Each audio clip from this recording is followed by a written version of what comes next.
So we're going to go ahead and get started. How's everybody doing? You energized, excited, had a great time? All that's going to come to an end right now. No, just kidding. I'm hoping this is going to be a good experience for everybody. But before we get started, let me tell you a little bit about the opening slide. It's the title. It's what we're going to talk about. It also tells you who I am. But for those of you who may or may not already know, I am Craig Walls. I am a Spring engineer by day, and it has nothing to do with this conference, but I also like to develop voice apps for Alexa in the evening. Those are fun too. I am the author of Spring in Action, now in its 6th edition, as well as build talking apps for Alexa.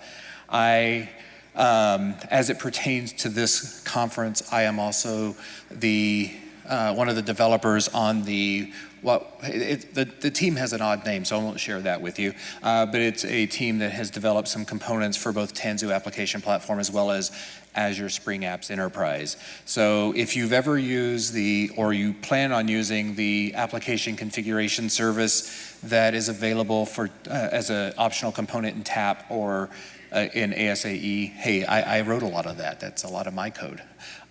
So with that said, let me talk about you for a moment. How many of you, by show of hands, how many of you would identify as a developer? Awesome. How many would identify as a Spring developer? Awesome. Then this talk is for you. If you are not a developer, you're not a Spring developer, I didn't see too many hands not go up, so I don't know if there are anyone here like that. You're welcome to stay. But I am speaking to the developers today because you're my people. And as a developer, I have encountered some experiences with Kubernetes and Spring that I hope to share with you, and hope that you'll walk away feeling a little bit better about what all that means. Now, that said, I have to give a little bit of disclaimer. There's very few slides. It's almost entirely live demo. And I got 3 quotes to tell you about live demos.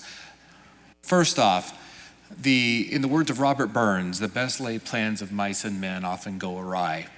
But that's not the end of the sentence. I believe he also said when doing live demos. So that's gonna possibly go wrong today. Also, in the words of Lorne Michaels, the creator of Saturday Night Live, the show does not go on because it's ready, the show goes on because it's 11:30, or in my case, 12:45. And then finally, in the words of Super Chicken, you knew the job was dangerous when you took it, Fred. So I am hoping that things are gonna go well, but it is a live demo type of talk. Things could go awkward. If it does, I'll wave my hands over it. I'm pre-apologizing now for that. We'll do a puppet show or something later, but hopefully it's gonna go smoothly. I did run through this several times a day, including one time that it went flawless. So hopefully that's gonna happen today, but since there are people watching me, it's probably not. So there's gonna be mistakes. I'm gonna make mistakes. The conference networks are probably gonna make mistakes. And I'm gonna blame everything on that anyway, so we'll move on. All right, with that said, I am required to throw this up on the screen. I am not a lawyer. I'm not gonna read it to you. I'm gonna leave it up there for about 30 seconds and let you read it for yourself. I'm gonna just say that this talks about any sort of forward claiming statements or anything about products that may be said during this talk. I'm not gonna make too many of those because I am gonna enlighten you about some of the things that I am, kind of surrounding what I'm gonna show you and as they pertain to some of the products, but I am not gonna go into those products in detail. I'm gonna leave that up to you to please go to the booths, speak to people, have them show you about those things. For the purposes of this session, I'm gonna stick with some fairly basic tooling that's going to help you kind of demystify what it means to work with Spring in Kubernetes. And this easily could be a 3-hour talk. I have 45 minutes, and I've already burned through a few of those. So this is not gonna be everything I could possibly tell you, and I'm likely gonna get crunched on time at the end. That's okay. I hope in the next 45 or so minutes that we can all learn a little something. I'll probably learn something as well, I usually do. So but it's not gonna be, I'm not gonna talk a lot about the things that this slide is trying to prevent me from talking too much about, but there will be some mention of those things. All right, as a developer, as a Spring Boot developer, I've been working with Spring Boot actually Spring Boot since it was like before 1.0. I've been working with Spring Framework since it was 1.0. I've been around a while with Spring. And the one thing that I love about Spring and I love about Spring Boot is that Spring Boot, and this quote here, this came more or less from the Spring Boot website itself. Spring Boot makes it easy to create standalone production grade Spring applications that you can just run. And Spring makes development easy. And if you don't believe me, if you're one of these people like me who've been working with Spring and Spring Boot for a while, take a step back and try not to, and see what your life's like. It's a lot harder. So I love Spring. I love Spring Boot. I love how it makes my life as a developer easier. But Kubernetes makes it easier to automate deployment, scaling, management, and containerized applications. This is true. This is the selling point of Kubernetes. But a lot of this has to do with more of the ops side of things. From a development side of things, it's not as friendly. It's not as happy as it could be, at least not on the surface. And when I started working with Kubernetes a few years ago, I was completely overwhelmed. I had no idea what I was doing. And there wasn't the whole ease to deployment that I was hoping for. Something that Spring gave me, something that Cloud Foundry gave me with CF Push, I just didn't see that with Kubernetes, and I was struggling a lot with it. I had a hard time figuring out, how do I do this? As a developer, I want this to be easy. Spring Boot has spoiled me that way. I want everything to be easy now. Well, what I hope to be able to do, that's what this slide was supposed to say. What I hope to be able to do is I want to show you how to make it easy to take a Spring Boot application, deploy it in Kubernetes, and I'm going to try to flatten out some of those wrinkles. I'm going to try to round off some of those hard edges. I won't have time to do all of that, but I'm going to hit you some of the highlights, some of the things that I found most useful as a Spring developer wanting to deploy my applications in Kubernetes. So that's what we're going to do. This is the more detailed list of what we're going to do. But the key thing I want you to point out, I want to point out on this slide, I want you to pay attention to is that last item. I'm going to do this without writing much, if any, YAML at all over the next hour, or next 45 minutes. I mean, as developers, you've probably come across the whole Kubernetes story and everybody tells you that, oh yeah, it's a bunch of YAML. And it is, unfortunately. And you're looking at it, and honestly, I don't even know what half of some of that YAML does. I just know it works. And if you're like me, you copied and pasted and tweaked and just made it work, right? I'm going to show you how to not even do that, okay? And with that said, let's do the demo, but because I want to close out my slides, I'm just going to go ahead and say, here's how you can get in touch with me. Follow me on all the socials as Habuma. Or if you go to habuma.com, that's going to find everything about me there, all the socials, all the videos I've done, all the books and everything else. And with that, I'm going to go ahead and say, go ahead and take your survey, get this thing, take a survey, tell everybody I did an awesome job. My name's Craig Walls, and he did an awesome job. Unless you didn't like the talk, in which case my name is Josh Long. And no, just kidding. And then, thank you. This is going to allow me to close my slides. I'm thanking you for attending. I'm thanking you for listening. I'm also thanking you for allowing me to close my slides because I want to get rid of them now. And we're going to go into the demo. So I'm going to minimize that in case for some reason I need to pull it up. But what I have here, I'm going to try to zoom in as much as I can when appropriate. Although, to be honest, I'm a relatively new user to IntelliJ, so I'm sort of learning it as I go. But I've got a Spring Boot application here, just a basic Spring Boot application, nothing terribly exciting about it. As you can see on the screen, this is your typical Spring Boot bootstrap class, nothing to see here. I have a controller, and my controller is only slightly more interesting, and it's only really interesting in the case that I'm using Spring Webflux instead of Spring MVC. Therefore, I'm returning a mono of type string instead of just a string. I didn't even have to do that. I don't even know why I did it, but I did. So there we go. And where I'm getting that string from is I'm getting it from this thing called greeting props. And greeting props is going to have a greeting, some hello message that I'm going to spit out. Now the greeting props itself is right here. And it's just a simple methods, getters and setters, a property. It has a configuration properties annotation on it saying that if there is a property called greeting.message, then you need to assign it to this.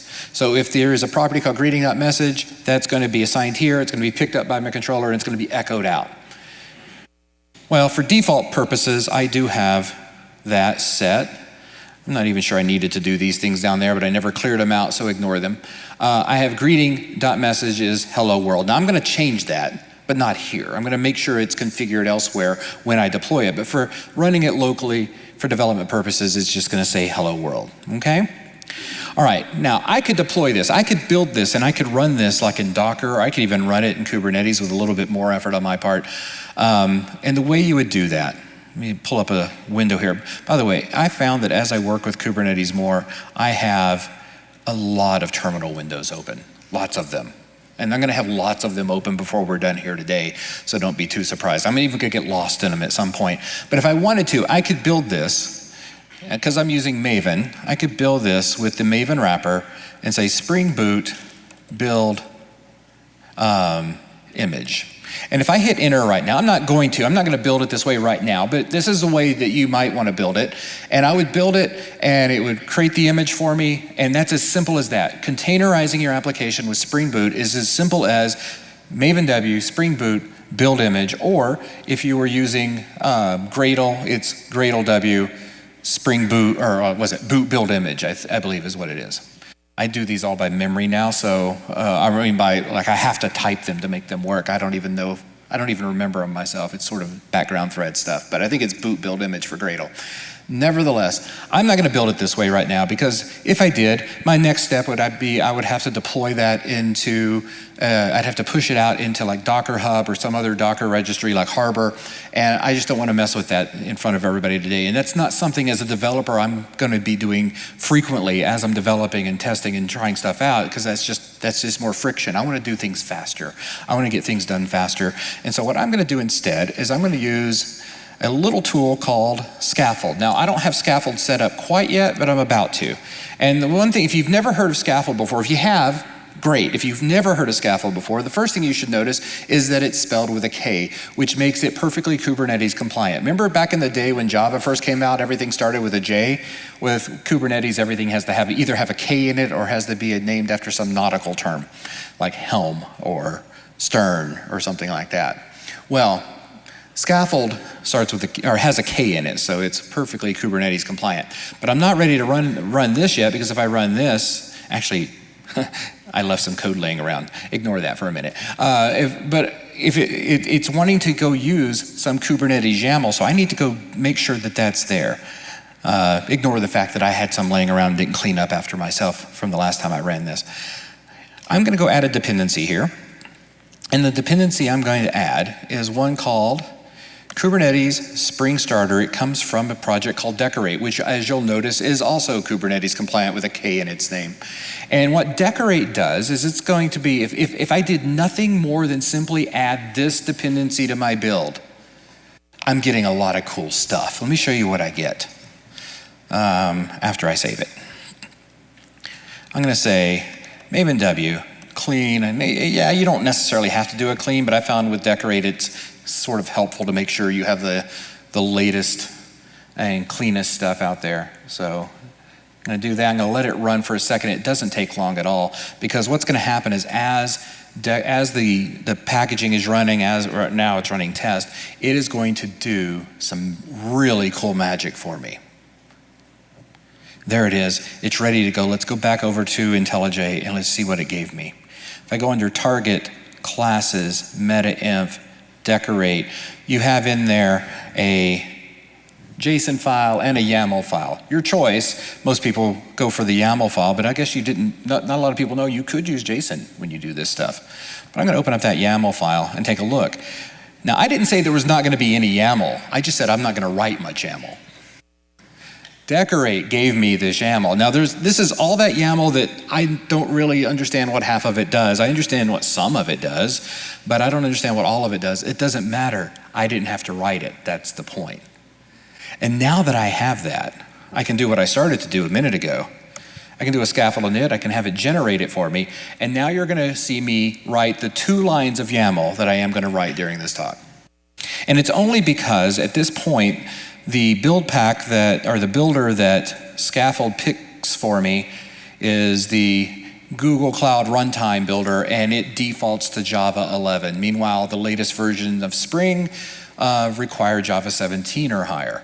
And so I have to go tell it that I want Java 17. And that's actually a pretty easy thing to do, though. I just say Google Runtime version equals 17. At some point in the future, hopefully the near future, I won't have to do this. It'll default to 17 as well. But right now it defaults to 11, so if I don't do this, things don't work. All right, there you've seen it. The session's over. You've seen me write the 2 lines of YAML. What else could I possibly do? All right, well, let's go over here and do this. I could deploy it at this point. I could say, okay, I could say scaffold dev, or I could say scaffold run. The difference between those is dev will keep watching for changes and apply those changes as changes are made. But I'm going to be doing so many different things during this that even dev's going to kind of get in my way. It's going to be too aggressive about deploying things for me. So I'm just going to do a good old scaffold run, which is not going to watch. It's going to deploy but not really watch. What I do have here in the background is a kubectl watch. You don't have to see the details of it, but I'll know when things are out there when that shows up. Okay?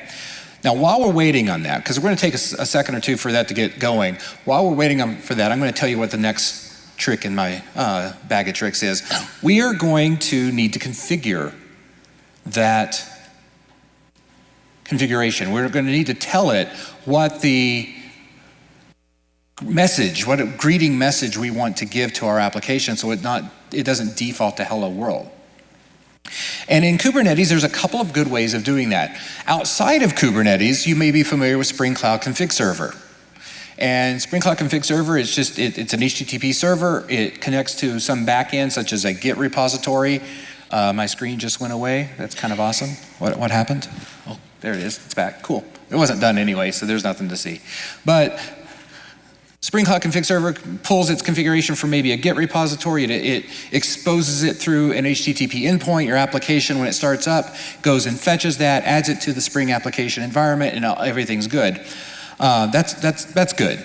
It's not very Kubernetes native, and there are a few concerns about it, such as every time your application starts up or a new instance of it starts up, it hits the server again. And I have seen situations live in production situations where someone using a config server with thousands of application instances that all start up at the same time suddenly bring their internal GitLab down to its knees because it just suddenly started beating up on it.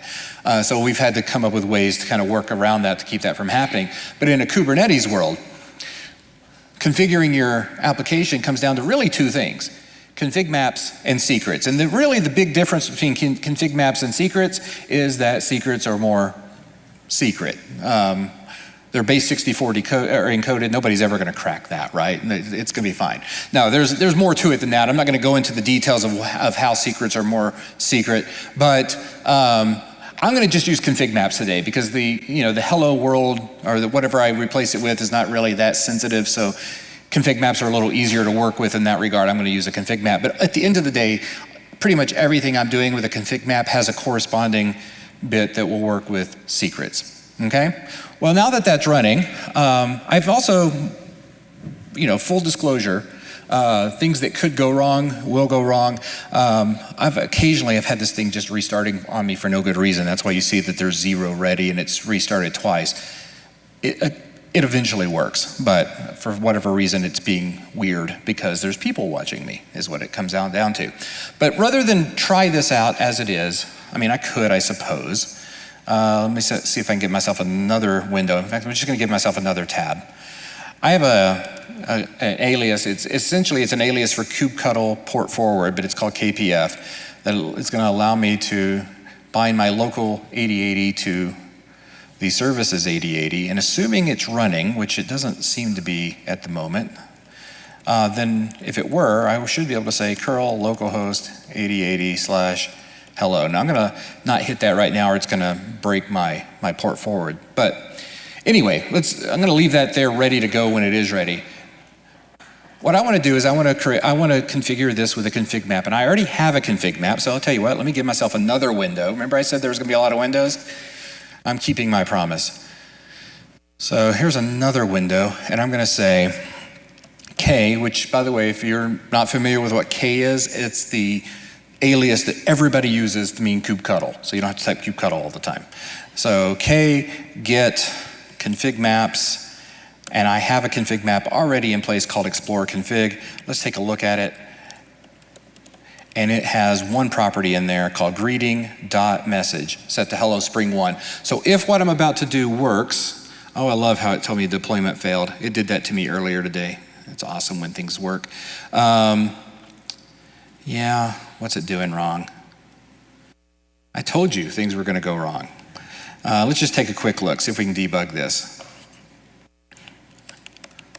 So K, describe that. Yeah, it didn't like the liveness probe for whatever reason. Anyone's guess as to why, because it usually works, but okay. Well, I'm going to wave my hands for a few minutes and see if I can figure out why it's going wrong, but in the meantime, let me see if I can, while I'm still talking, I can kind of watch the logs. Yeah, it looks like it started. Let's see. Let's just see if this works. It may or may not, but let's just see. Curl localhost 8080/hello. Well, not so much, but bear with me. We're going to get through this, folks. We are. It's going to work at some point. But for now, let me just describe to you what I was going to do. I have that config map. I need to somehow make that config map available to my application. And maybe when I get around to doing that, suddenly all this will start working again. But what I want to do is I want to bind that to the application. There's a couple ways you could do that. One of the ways you could do it is you could have your application encoded in your application, or using a library such as Spring Cloud Kubernetes, you could have it go read the config map directly, or if it's a secret, read the secret directly. But to do that, you would have to grant it the proper roles and role bindings to make that work. And that's a little extra work that I don't want to go into. So another way of doing it, that's a nicer way of doing it, is you mount that config map as a volume onto the pod where your application's running. So that's pretty easy to do. And then you tell Spring, oh yeah, here's where you can find that configuration at. So let me show you how to do that, and hopefully this will kick in and we'll be able to try it again in a minute. If not, I'll tell you what I'm going to do. I'm going to do this just in hopes that it's going to work here in a minute. Maybe I'll do the dev one this time. But in the meantime, I have stuff to do anyway. So we're going to come over here to this, and I'm going to go in. Well, I guess before I do that, I need to go to my POM file and add a dependency. I already did add the decorate dependency. We're good there. So all I need to do is I need to add decorate config map. Now this is a whole lot of annotation to talk about. So let me just kind of walk through a little bit what happens. There's three parts to it. At the very top, we have config map volumes. And what config map volumes is doing is saying we have a config map out there in this namespace called explore config. I need to declare that as a volume, and we're going to give the volume a name, explore config volume, that we can refer to later. But the config map's name is explore config. Internally, logically, we're going to refer to it as explore config map volume. I'm setting it to optional. That way, if that for any reason that config map's not there, it'll still work. My application will still start up. It'll just start up without the config map, so it'll be using the defaults. I also have to set the file system permissions on it. So I did it in octal, so it's a little bit more clear what's going on. It's basically read write and then read read. The next thing you see is the mounts. We're taking that explore config map volume and we're mounting it onto the file system at etc config.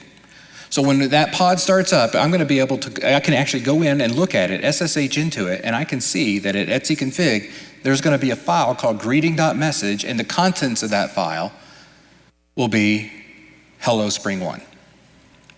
And then finally, under envars, I'm setting a spring config import property as an environment variable. This is going to tell Spring to load some of its configuration from etc config as a config tree. So there's different formats for configuration, but config tree is more or less how a lot of the how this works in Kubernetes, where each file under that directory has each property has its own file. That file name is the name of the property. The contents of the file are the value of that property. So with that said, let's just see if by chance we've had better luck since last time. I'm going to do a KPF on that just to see if it works. And I'm going to do a curl localhost 8080/hello. And it worked this time. So I've got the default message because I haven't done the binding yet. But now that I've got that annotation in place, let's close that. It needs to go away. And then we'll do a clean package. This won't take very long, but what it's going to do is it's going to regenerate that Kubernetes.yaml file, that deployment manifest, that service manifest. It's going to rebuild that, and it's going to include with it this time, it's going to include the config map stuff. So it's probably almost done after it gets done running this test. And when it is done, I'll pull it up in the IDE and we'll take a look. Okay, great. So here it is again. Here's that YAML file. I'll zoom in on the relevant bits. So up here at the very top, you can see, nope, that's not it. Oh, I didn't scroll down enough. That's my problem. Right here, you can see where Spring config import was set. Config tree is pointing to etc config, just like I said it would. I didn't have to write that YAML though. Down here a little bit further, you see that you have a config map volume referencing explore config. That's the name of our config map. It's true, optional true, just like I said it would be. And we're mounting it at etc config. Great. Again, more YAML I did not have to write. So let's do that scaffold dev, and we'll let that run. It'll take a moment for it to get ready. But when it does, I should be able to hit that again with curl, and I should be able to see it say hello spring 1, because that's what my config map contains. Once it's also loaded, I'm also going to be able to do this.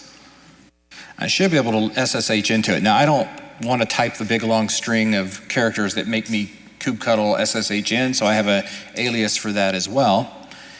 And of course, I'll need to know what my pod's name is, so that hasn't come up yet, so I can't do it just yet. But once it does, I'll be able to go in there, and I can show you what it looks like on the file system.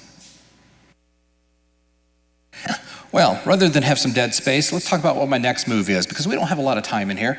So the next move I'm going to do is we're going to talk about how to do service discovery. So service discovery is something that's historically done with something like Eureka.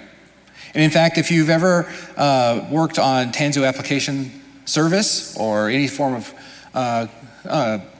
Kubernetes, non-Kubernetes, some CF type cloud, you probably have used Eureka at some point or another. And Eureka is great. A lot of people use Eureka in a lot of interesting ways. There's a lot of cool things you can do with it. But the basic thing that everybody does with Eureka, the most basic fundamental thing people do with Eureka is they look up a service by its name. And when I say look up a service, they say, I want to know where the Spring 1 service is. What's its IP address so I can make requests to it? That's essentially what they're doing. You know what else really does a good job at that? DNS. Maybe you've heard of it before. DNS does exactly the same thing. Now, granted, again, Eureka can look up services in other ways, but most of the time we're just looking it up by name. And DNS already does that very well. Kubernetes has DNS baked in, and so we can take advantage of that. But now, let's go back to what we were doing so that I can SSH into this. And I can show you that when I go to etc config, I have a file called greeting.message, and when I say more, and I'm choosing more rather than cat because it puts a line break in there for me that makes it easier to read, I see that the value is hello spring 1. It put that into the pod for me because I told it to. How did I tell it? I told it with annotations. Now we could make an argument. It is entirely reasonable to think that, well, I just traded a bunch of YAML for a bunch of annotations, but really it's not that many annotations. And I got a lot of stuff for free. It's nowhere near the volume of annotations as it was YAML. It's back. That's just there for excitement. That's to create anticipation is the whole reason we're doing that. No, just kidding. I don't know. Some reason for it, I'm sure. All right, with that said, let's, and I'm gonna say one more thing about config before I go on to the service registry or the service discovery stuff, is The real problem with using config maps and secrets isn't mounting them on your application. That's actually fairly easy, either if you write it by hand with YAML or you use the annotations that Decorate offers. The real problem is managing those config maps and secrets, and where do you manage the configuration from?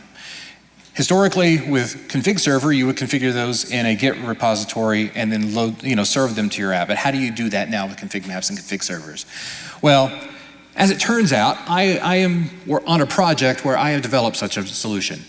And it's called Application Configuration Service. It's available as part of Tanzu Application Platform as an optional component, also available in Azure Spring Apps Enterprise. And what it does is it creates secrets and config maps from a Git repository that is in the same format as Spring Cloud Config Server. It looks, if you're migrating away from that into TAP or into ASAE, you can use the exact same Git repository. It'll just turn those into secrets and config maps. So check that out.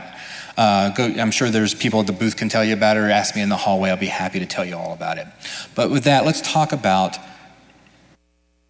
how we're going to consume that service. Now that we have it out there, we have that hello service out there, and we're taking advantage of the DNS, how are we going to consume that? Well, I have this other application called the Spring Client application, and as you can see from its main, it's not that exciting, it's pretty basic, but its controller is where it gets interesting. Its controller is using the new REST client. I decided to use the new REST client in here since that's all the buzz nowadays, as opposed to REST template or even web client. I'm using REST client. What REST client is doing here is it's saying, hey, go use the base URL of Spring 1. That's the most important line in this, because that's saying, hey, I want to use the service whose name is Spring 1. We're going to let DNS resolve that to a real IP for us. Also, and it's going to work because I'm going to deploy this in the same namespace. If it was in a different namespace, then I would say something like Spring 1 dot whatever the namespace is. Or if it was in a different cluster, there's also URL patterns for that. But since they're going to be in the same namespace, I can just simply refer to it by that name. And it's going to look it up. And then once I do that, I'm going to make a request to /hello to get whatever the value is. I'm going to bind it to a string, and then I'm going to take that string value and I'm going to put it into the model so that it can be rendered in a time leaf template as our greeting. So if you want to see how that looks, here's the hello view name, here is the model, and then the view is simply a time leaf template that has a lot of cool stuff in it, but the main thing it has is I'm replacing whatever this hard-coded hello world is with whatever the greeting model attribute is. Okay? So with that said, I do believe I left this in a state where I can actually go ahead and do all the cool stuff. You don't have to watch me add decorate again. It's already there. So I should be able to. And let's make sure that it looks like the last time I left it, I did have decorate in there, so that's good. So I'm going to say, okay, I don't know what's going on in that window, but I do know that somewhere in here I have another window that's hiding from me.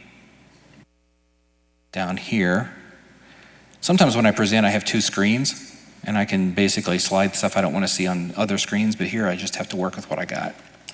So I'm going to say scaffold dev for this. And we'll wait a second. For some reason, I've noticed this one tends to deploy even faster and more reliably than the other. I don't know why. It's a demo.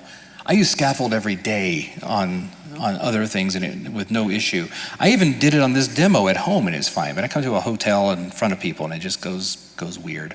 But it's almost there. Once you see the little blue thing saying it's loading it into kind, then we're doing good. So that won't take too much longer. I'm starting to recognize some of these lines. Wait for it. It's going to come back. There it is. I have no idea why it's doing that. I want to blame my dongle for that, but I don't know. Maybe. All right. So how are we doing on time? Oh, yeah. We're going to have time. We're going to do good. Barely, but we're going to do good. All right, I see the blue thing going over here. I don't know why it felt like it needed to do that, but I see that it's loading that image into the kind cluster. This one should be there almost any moment now. And again, while we're waiting, and again, typically we do this with things like Eureka, and there's still a time and a place for Eureka, even in a Kubernetes world, for any number of reasons. It's just fewer of those reasons now, because DNS is doing pretty much the same thing that most people use Eureka for anyway. And if you want to use Eureka, of course, that's still also available in as an option, even in a Kubernetes world, if you want to. And I believe Azure Spring Apps has it. I'm not going to say about TAP whether or not it does, because honestly, I don't know what the status of that is. But you have that option. Oh, okay, here it's hard to read, but it's blue, and that tells me it's loading it into the Kind cluster, so we're almost there. And since we're almost there, and make sure my watch is watching like it's supposed to. There we go. You can see that it's loading the client. For some reason, it decided to terminate one of the services, but okay. So localhost 8080/hello. Oh, well, that's not going to work, because you know what I didn't do? I didn't port forward, but that's okay. We'll fix that. I need to KPF this 8080, or 80. And then, assuming everything plays well, there it is, Hello Spring 1. And it worked.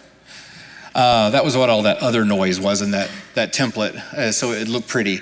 But the client is fetching that via an HTTP request, via REST client, via the DNS lookup of the service called Spring 1. I didn't have to do anything special with my code to make that happen. It just works. By virtue of the fact that the service was deployed under the name Spring 1, it just worked. My client didn't have any special code in it. My service didn't have any special code in it. It just works. But there is one thing I need to show you. One more thing that I can't walk out the door without showing you, and that is the fact that, oh my gosh, I am so tired of doing what I've done on this screen here. I am so tired of doing that port forwarding. So I'm going to show you something else, something called ingress. And ingress is going to let me expose services in my cluster outside of the cluster. Now, I'm going to be using the Nginx ingress just because I am. It's convenient, it's already there, and it's great for what I'm doing. But I also recommend you take a look at and talk to other people about maybe what Spring Cloud Gateway can do for you. Talk to some of the Microsoft folks at the ASA booth out there. Talk to the TAP people. They probably have other things for you as well. But Spring Cloud Gateway is perhaps something I would consider as well. But for today, I'm just going to use Nginx. Notice, I've just closed my port forward. My port forward doesn't exist. Also, if I do a KNS to get my namespaces, you'll notice there is already an ingress Nginx namespace in there. And it means I've already pre-installed the Nginx ingress controller. I did that because it takes a minute or two for it to get started sometimes, and I didn't want to do that in front of everybody. So it's already there, it's ready to go. All I need to do is tell my application that it should expose itself through Nginx. And to do that, I need to find where I left my window at. Is this the client? Yes, it is the client. Good, I'm in the right spot. So all I need to do is I need to add one more annotation here. So decorate ingress, that's the one I want. I'm going to come back over here, not to that one, back over to this one. I'm going to say clean package. I'm going to let that generate. I'm going to run this one more time. And then we're going to be able to see it exposed through there. Now, because I'm running cramped on time, I want to keep on talking while we're waiting. And there's so many other things I could show you if we had more time, but you're going to find out about those anyway if you don't already know about them. Things like, I've already talked about the fact that I can build a Spring Boot application into an image by saying Spring Boot build image using Maven or Gradle. I could talk to you about how I can make all this faster by doing things like native compilation and compiling those into images. Or I could talk to you about how I could create an image that has a checkpoint in it using crack, and I could restore at those points. And this would have saved me a lot of startup time as well. They would have started up in microsecond time, not seconds time. I could have done that. I could talk to you about how The liveness and readiness probes are available because I have Spring Boot Actuator in there. And if you don't know what a liveness and readiness probe are, here's the summary of it. Liveness probes are the application telling the Kubernetes cluster, I'm alive, let me live. I'm alive, or no, I'm not so alive. Kill me off and bring up something else to replace me so that I won't completely go away like the screen behind me has. Also, readiness probes are saying, okay, I'm alive, don't kill me, but I'm not ready to handle traffic yet. Don't route traffic to me just yet. I'm not that alive. And so readiness probes are another thing I could talk about. And Spring Boot makes those available through the actuator, and also there's ways you can influence how those return. So you could actually have an application programmatically pause itself, so it quits taking traffic for a while if you wanted to. You can do that with liveness and readiness probes. I could talk about that. I could also talk about how Spring Boot supports graceful shutdown. You don't want to be in the middle of handling a lot of traffic from some client and all of a sudden your service just goes down. So graceful shutdown allows your application to continue running it's configurable, but for up to 30 seconds to allow it to finish any work it's been doing and then go away. That way your client doesn't get errors. Because that's not what you want. You don't want your clients to get errors. I could talk about that. But instead, what I'm going to do is I'm going to go ahead and scaffold dev this. I'm going to switch over to my IDE so while it's starting up, I can show you what it gave me. And of course, I have the deployment manifest, just like I always have. That's still there. I have the deployment manifest. Down at the bottom, I have the service manifest. Of course, that's still there. But what I also have, that strangely is highlighted, is I have an ingress definition. And all this is saying, in a nutshell, is take any requests that come in and route them to the service whose name is Spring1 Client, which is the service that's the name of the service around the client application. Route those. And so if this has finished, I'm not sure it has, but if it has finished, then what I'm going to be able to do is not see that, but instead go to localhost/hello. We'll wait for it to finish. Shouldn't be much longer. I recognize these log lines as well. And we should see that hello Spring1 message again in the browser. Oh, we're down to the loading it into the cluster. It's getting close now. Gosh, this is the worst part of it all, honestly. Just so you feel better, even though it's a little annoying that we're having to wait. Earlier today, I did one of these using my hotel room Wi-Fi. It took 30 minutes. That's why I came downstairs. But okay, assuming this works. Well, I got a bad gateway now. That's wonderful. I don't think it had finished starting up yet. There we go. And just at localhost, http:/localhost/hello, not 8080. I'm not going through an ingress. I'm not going through a port forward. I'm going through the ingress, and it's giving me hello Spring1. And that is everything I had time to talk to you about today. I only have about 2 minutes left, but now is a great time for some Q&A. Or to tell a good joke. If not, then I hope you enjoy the rest of Spring1. I hope you enjoyed this. Again, if you enjoyed this on your session evals, my name is Craig Walls, and this was Springing into Kubernetes. If you did not enjoy this, then my name is Josh Long, and it's any one of the talks that Josh is doing. Thank you very much.